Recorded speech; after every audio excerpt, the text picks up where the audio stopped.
The research station Epsilon 7 drifted in the cold void between star systems, its sleek hull reflecting the distant light of the nearest star. Dr. Kayla Vorth pressed her three-fingered hand against the observation deck's transparent aluminum, watching the endless darkness beyond. The Zilani scientist had spent the last 5 years studying quantum communication arrays, but today everything had gone horribly wrong. The station shuddered as another power coupling failed. Emergency lights bathed the corridors in an eerie red glow, and the air recyclers wheezed with mechanical strain. What had started as a routine experiment in long-range communication had become a nightmare when the station's fusion reactor began to overload. Status report, Keela called to her research partner, Dr. Morix, a tall insectoid being from the Threx Collective. His mandibles clicked nervously as he studied the readouts on his console. The reactor containment is failing faster than expected. We have maybe 6 hours before complete meltdown, Morix replied, his compound eyes reflecting the warning lights. The escape pods were damaged in the initial explosion. We're trapped. Keela's stomach twisted with fear. The Galactic Federation had established this research station in deep space, specifically because it was far from any inhabited worlds. If something went wrong, they reasoned, the damage would be contained. Now that very isolation meant no one could reach them in time. What about the communication array? She asked desperately. Can we send a distress signal? Morix's antennae twitched. The array is still functional, but barely. The quantum cascade we were testing damaged most of our systems. We might get one transmission out before everything fails. Keela rushed to the communication console, her mind racing. The nearest Federation patrol was 3 days away at maximum warp. Even if they received the signal immediately, they would arrive to find nothing but debris and radiation. Wait, she said, remembering something from their earlier experiments. The quantum cascade. It didn't just damage our systems. It amplified our transmission range exponentially. We detected signals from sectors we shouldn't have been able to reach. Morix's eyes widened in understanding. You're suggesting we broadcast to unknown regions of space? That violates every first contact protocol in the Federation Charter. We're going to die anyway, Kayla snapped, her usually calm demeanor cracking under pressure. The Federation won't reach us in time. But what if someone else can? She began programming the distress beacon, encoding it with standard mathematical sequences and basic information about their situation. The message would include their location, the nature of their emergency, and a plea for assistance. As an afterthought, she added data about their species and the Galactic Federation, hoping that whoever received it might understand they were dealing with intelligent life. I'm detecting massive energy signatures in the direction we're planning to transmit, Morix warned, studying his sensor readings. That region of space shows signs of extensive stellar engineering. Dyson spheres, artificial constructs, massive energy outputs. Whatever civilization exists there has technology far beyond ours. Kayla hesitated for only a moment. The ethics of potentially exposing the Federation to a superior alien civilization weighed against their immediate need for survival. The choice was simple. Send the signal, she ordered. The quantum communication array hummed to life, drawing power from the failing reactor. The distress beacon shot out into space at faster than light speeds, racing toward a region of the galaxy that Federation maps marked as unexplored. The signal carried with it information about 2 dying scientists and, unknowingly, the location of thousands of Federation worlds. As the transmission completed, the station's lights flickered and died. Emergency power kicked in, but Kayla knew it wouldn't last long. She and Morix settled down to wait, hoping against hope that someone out there would hear their call and arrive in time. Neither of them suspected that their signal had just reached a region of space controlled by the most dangerous predators the galaxy had ever produced, a species that had clawed its way up from a death world, conquered their star system through sheer determination, and built an empire based on the principle that anything worth doing was worth overdoing. The humans had received their message, and they were already preparing to respond. The only question was whether Kayla and Morix would survive long enough to see their rescuers arrive, and whether the rest of the galaxy would survive the contact that was about to follow. In the depths of space, fusion drives began to ignite as human ships prepared for their first contact with alien life. They had no idea they were about to become the galaxy's newest and most terrifying force, and the Federation had no idea that their quiet corner of space was about to become much more crowded. Admiral Sarah Chen stood in the command center of Terran Deep Space Station Alpha, watching the massive holographic display that dominated the room. The station orbited at the edge of human space, serving as humanity's furthest outpost in their expansion among the stars. What she was seeing on the display would change everything. "Play it again, Commander Torres," she ordered, her voice steady despite the magnitude of what they had discovered. The alien distress signal filled the room once more, its mathematical patterns clear despite the exotic method of transmission. The translation algorithms had been working for 3 hours, slowly piecing together the meaning behind the alien mathematics and symbols. The signal originated from approximately 400 light-years beyond our furthest exploration, Commander Torres reported, her fingers dancing across the holographic interface. "The transmission method is unlike anything we've encountered. It's using quantum entanglement on a scale that should be impossible with our current understanding of physics." Admiral Chen nodded grimly. Humanity had been exploring space for 200 years since developing faster-than-light travel, but they had always been alone. The discovery of alien life had been theorized, hoped for, and feared in equal measure. Now it was reality. "What do we know about their situation?" she asked. Dr. James Wright, the station's chief xenologist, stepped forward with his preliminary analysis. "The beings are clearly intelligent, possibly more advanced than us given their communication technology. They're trapped on a research station with a failing reactor. Based on the timestamp, they have maybe 4 hours left." 4 hours? Admiral Chen's eyes narrowed. "Our fastest ships would take weeks to reach them, even at maximum burn." "Not necessarily," interrupted Captain Maria Santos, commander of the experimental vessel UES Endeavor. "My ship has been fitted with the new quantum tunnel drive. It's never been tested at such extreme ranges, but theoretically we could reach them in time." Admiral Chen turned to study the woman who might be humanity's first ambassador to alien life. Captain Santos was young for her rank, but she had earned her position through exceptional skill and unshakable courage. Her ship, the Endeavor, was humanity's most advanced vessel, equipped with experimental technology that pushed the boundaries of human engineering. "The risks are enormous," Dr. Wright warned. "We have no idea what we're flying into. These aliens might be hostile. Their distress signal could be a trap. We could be exposing humanity to a civilization that wants to destroy us. Or we could be saving innocent lives and making first contact with a friendly species," Captain Santos countered. "Isn't that worth the risk?" Admiral Chen looked around the room at her staff. Every face showed the same mixture of excitement and terror. This moment would define humanity's future among the stars. "Captain Santos, how quickly can you prepare for departure?" "The Endeavor is already fueled and ready for extended deployment. My crew can be aboard within the hour." "Do it," Admiral Chen decided. "But you won't be going alone. I'm authorizing the deployment of Task Force 1. 6 ships, including the Endeavor." Captain Santos looked surprised. "Admiral, that's our entire rapid response fleet." "Are you sure?" "Captain, we're potentially making first contact with an alien civilization. We need to be prepared for anything. If they're friendly, we'll need ships capable of providing assistance. If they're hostile," she let the implication hang in the air. As the meeting dispersed and preparations began, Admiral Chen couldn't shake the feeling that they were crossing a line from which there would be no return. Humanity had spent centuries dreaming of finding other intelligent life in the universe. Now that dream was about to become reality, and she prayed they were ready for whatever consequences would follow. Within 2 hours, Task Force 1 was assembled and ready for departure.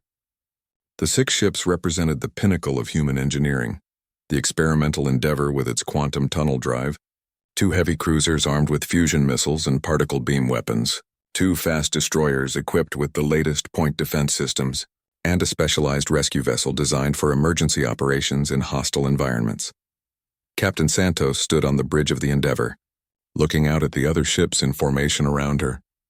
Each vessel carried a crew of humanity's best and brightest, volunteers who understood they might not be coming home. "All ships report ready for quantum tunnel activation," her communications officer announced. "Begin the jump sequence," Santos ordered. "Set course for the alien distress signal. Maximum speed." Reality twisted around the human fleet as they entered the quantum tunnel, racing through folded space toward a destiny none of them could imagine.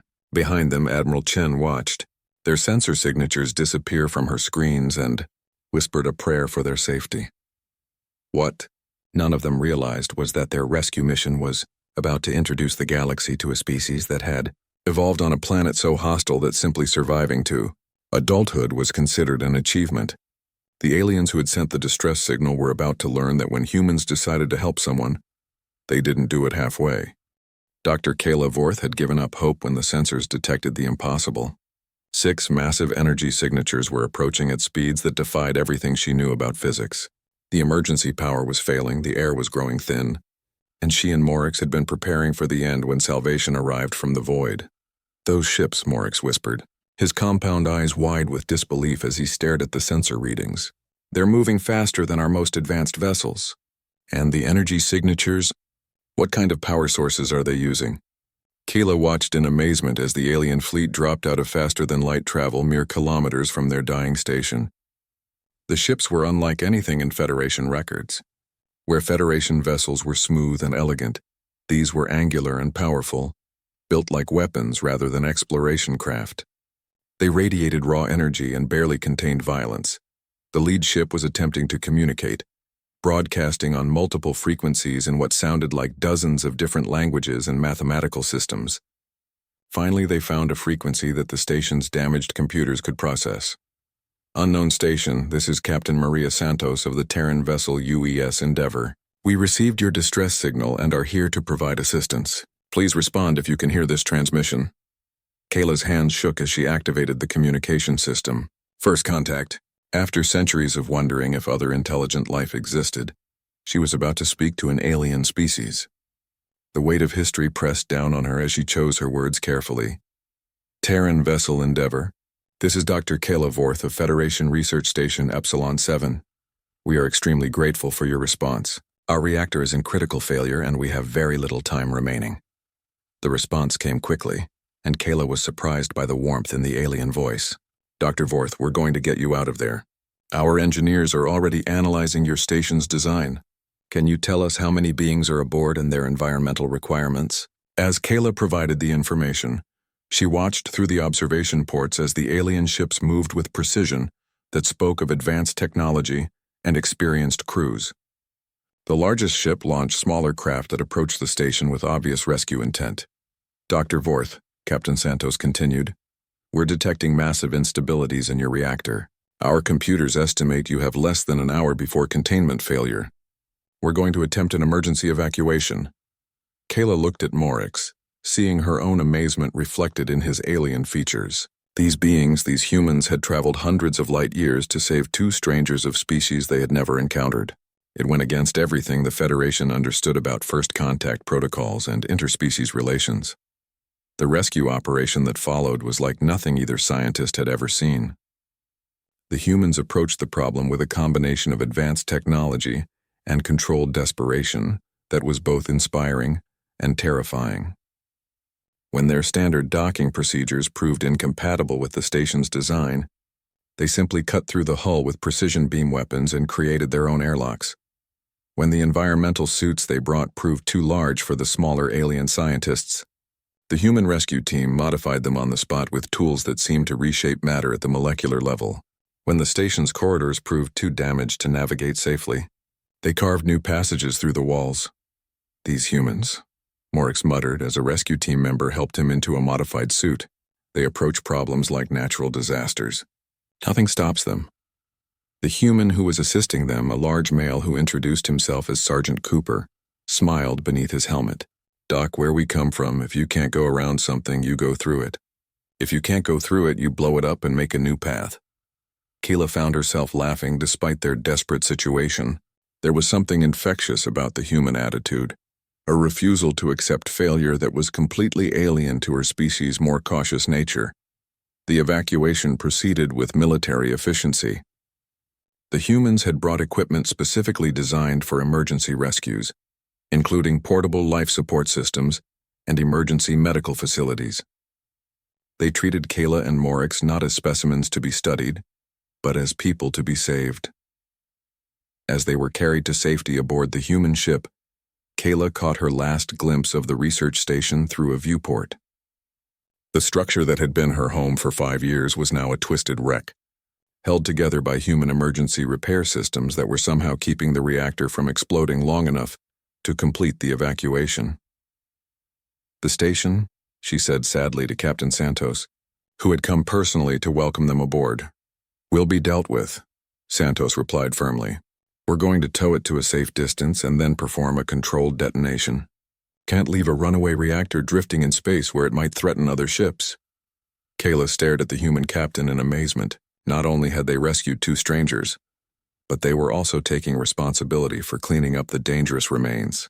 It was a level of thoroughness and care that spoke volumes about their character. As the human fleet moved away from the doomed station, Kayla realized that the galaxy was about to change forever. These humans had demonstrated technology that surpassed the Federation in several key areas. But more importantly, they had revealed a philosophy that was completely foreign to the cautious, regulation-bound Federation. They had received a distress signal from complete strangers and responded with overwhelming force applied in the cause of preservation rather than destruction.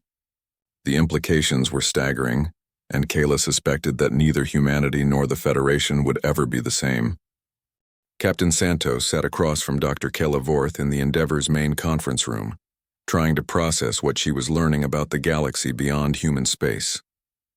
The Zilani scientist had been talking for hours, describing a vast interstellar civilization that spanned thousands of worlds and dozens of species, all united under something called the Galactic Federation. "So you're telling me," Santos said slowly, "that there are over 40 intelligent species in this Federation, and they've been in contact with each other for thousands of years." Kayla nodded, her large eyes bright with excitement despite their recent ordeal. "The Federation has existed for over 3 millennia. We have established protocols for everything: trade, diplomacy, territorial disputes, first contact procedures. It's a carefully maintained balance that has brought peace to our region of the galaxy." Dr. Morix, who had been quietly observing the exchange, clicked his mandibles thoughtfully.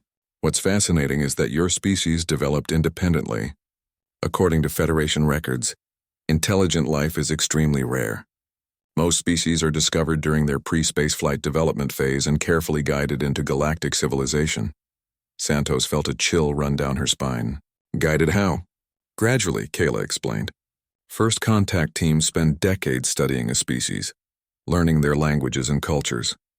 Then they make careful contact with selected individuals, usually scientists or leaders who can help prepare their people for the reality of galactic civilization.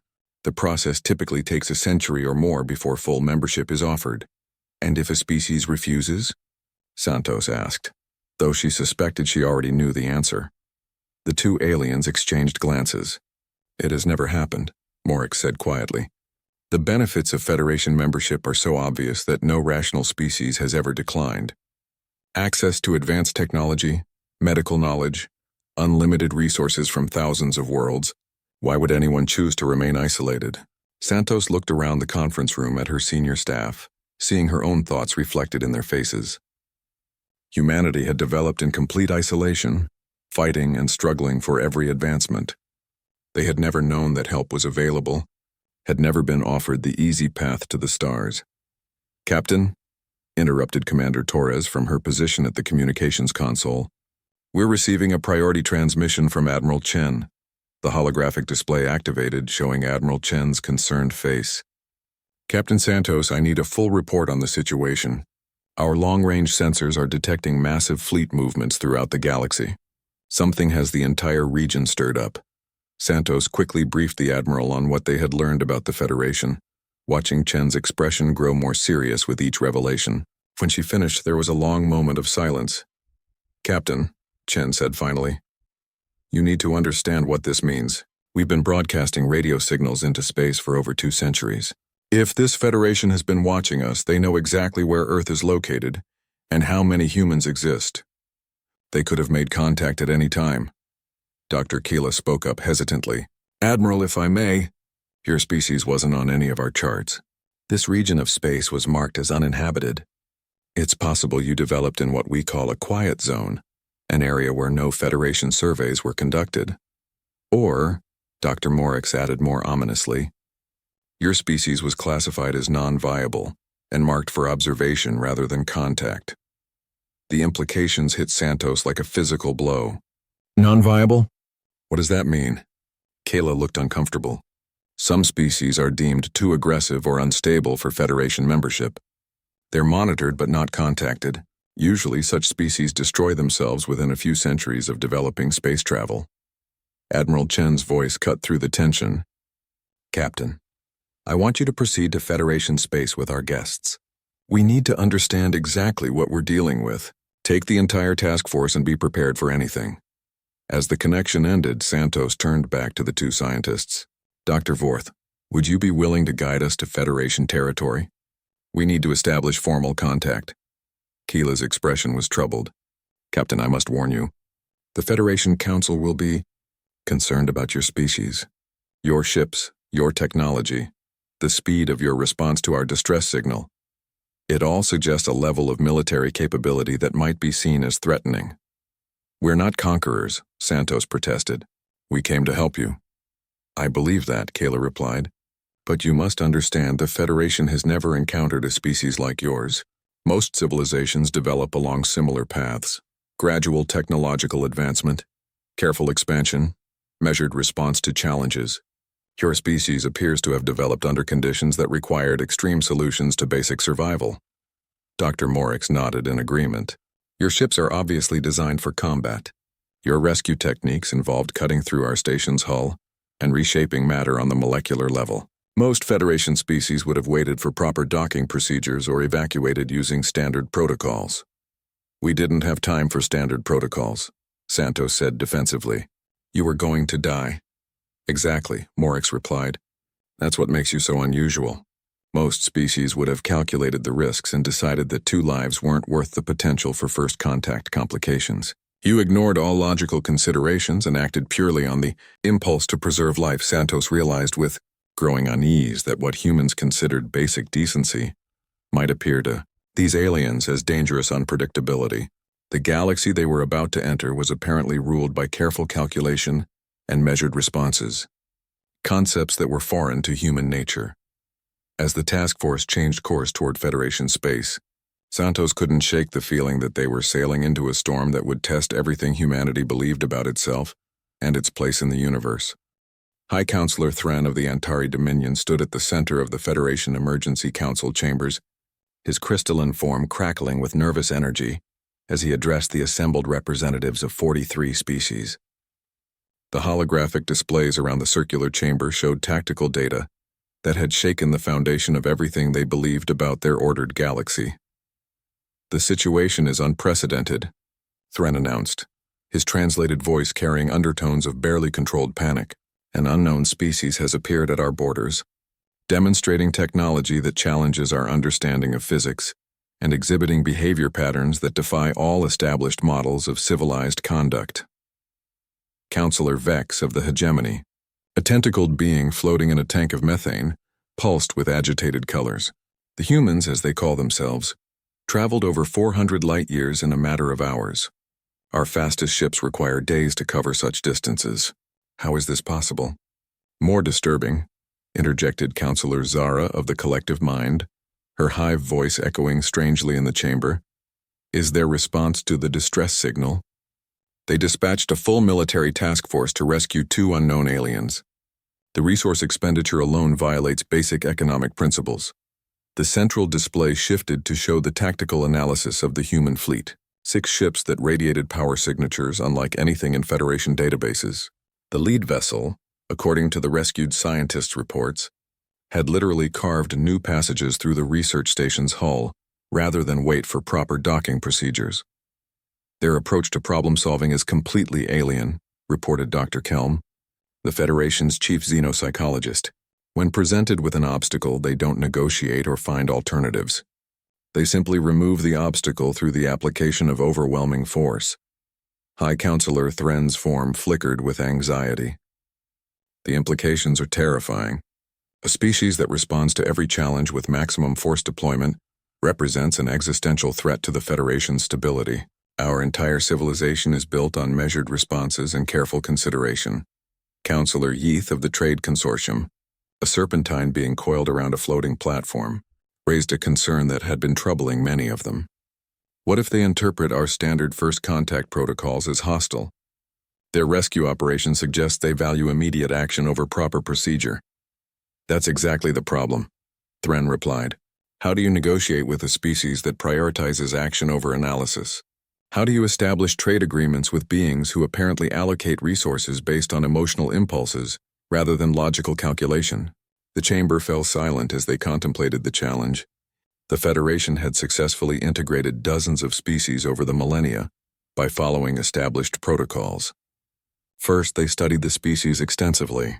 Then they made careful contact through selected intermediaries. Finally, they offered membership in exchange for accepting Federation law and customs. The humans had bypassed this entire system by rescuing Federation citizens, which technically made them allies under the emergency mutual aid doctrine. They couldn't be studied from a distance anymore, and they had demonstrated both advanced technology and a willingness to use it for apparently altruistic purposes. There's another concern, added General Corks of the Federation Defense Force, his armored bulk making the platform beneath him groan. Our analysis of their ships suggests they're designed for extended combat operations. The level of redundancy, armor, and weaponry far exceeds anything needed for exploration or trade. Perhaps they come from a dangerous region of space, suggested Counselor Mira of the Peaceful Worlds Alliance. Species that develop under constant threat often exhibit aggressive characteristics that moderate once they achieve safety. Counselor Vex pulsed dark blue with skepticism. Or perhaps they are the dangerous threat their region of space needed to fear. We have no way of knowing how many species they've conquered or absorbed. High Counselor Thren made a decision that would reshape galactic politics. I'm authorizing the deployment of Fleet Group Prime to establish a diplomatic perimeter. We will meet these humans with sufficient force to ensure they understand the Federation's capabilities. The announcement sent ripples of concern through the chamber. Fleet Group Prime was the Federation's most powerful military formation, typically reserved for suppressing rebellions or dealing with galaxy-threatening emergencies. Is that wise? Asked Counselor Mira. They've shown no hostile intent. Responding to their rescue mission with military force might provoke the very conflict we're trying to avoid. The humans need to understand that the Federation is not defenseless, Thren replied firmly. They must learn that our peaceful nature doesn't indicate weakness. If they truly come in peace, they'll accept our security measures. If they have hostile intentions, they'll discover that the Federation can respond with appropriate force. As the council session ended and the representatives dispersed to prepare their species for potential contact with humanity, none of them realized they were making a critical error in judgment. They were applying their own cultural framework to a species that had evolved under completely different pressures. The Federation's idea of appropriate force was carefully calculated to match the perceived threat level. They would send enough ships to establish clear superiority without appearing aggressive, following protocols that had worked successfully for thousands of years. What they didn't understand was that humans would interpret the arrival of a massive military fleet as either a challenge to be met or a threat to be eliminated. The concept of diplomatic intimidation was foreign to a species that had learned to survive by assuming that anything big enough to threaten them was planning to do exactly that. As Fleet Group Prime began to assemble, comprising over 200 of the Federation's finest warships, Admiral Chen was receiving reports from her deep space monitoring stations about massive fleet movements heading toward the border region, where Task Force 1 had rescued the alien scientists. Both sides were preparing for what they believed would be a careful diplomatic first contact. Neither side realized they were about to stumble into the galaxy's first major interstellar misunderstanding, with consequences that would ripple across thousands of worlds. Captain Santos stood on the bridge of the Endeavor, watching the tactical display with growing unease. What had started as a diplomatic mission was rapidly evolving into something far more dangerous. The Federation fleet that had emerged from hyperspace numbered over 200 vessels, arranged in a perfect battle formation that spoke of military precision and overwhelming force.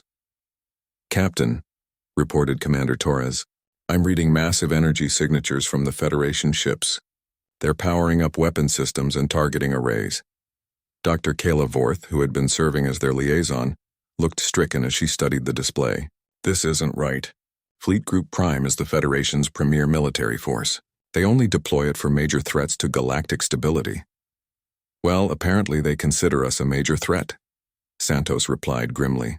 She opened a channel to the other human ships. All vessels maintain current formation but prepare for defensive action. Do not power weapons unless I give the order.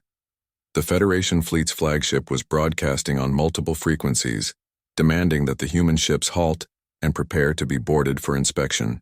The message was polite but firm, couched in diplomatic language that barely concealed the threat behind it. Dr. Vorth, Santos said, please help me understand what's happening here. We rescued you and your colleague, and now your people show up with enough firepower to sterilize a planet. How exactly does that constitute proper diplomatic protocol? Kayla's skin had paled to a light blue color that Santos had learned indicated distress.